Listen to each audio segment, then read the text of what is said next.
Okay, good morning and welcome to Knockout. I'm Ben Lang, your host. We're learning today in Megillus Esther, the third parak, which talks about the rise of a person called Haman in Hebrew, Haman, an evil person who ended up losing to a person named Mordecai, who was somehow related to Esther, the queen. It's not exactly clear why Haman was a bad person and why Mordecai was a good person. Haman wanted to kill the Jews.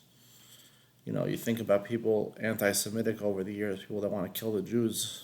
I always mention that the word anti-Semitic is not anti-Jewish. Anti-Semitic means being against shame. Person who is one of the sons of Noach in the Parsha of Noach they read in Israel and read this week in the weekly portion.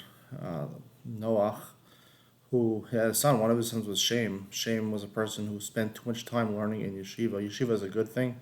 When you spend too much time in yeshiva, the kollel system, I believe, for an extended period of time is not a good thing, especially when you're married.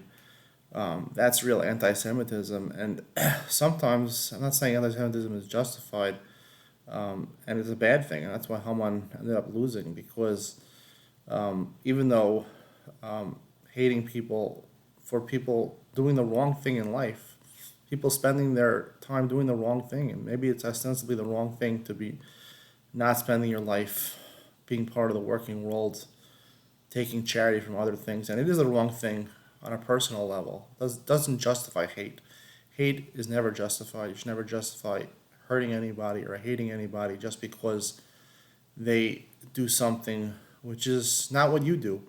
And maybe they're living the life that's wrong objectively. Maybe there is an objective standard. Nonetheless, it never justifies hate. It never justifies hating somebody or maliciously trying to wipe out an entire nation because of that. So remember that lesson from chapter 3 of Megillus Esther.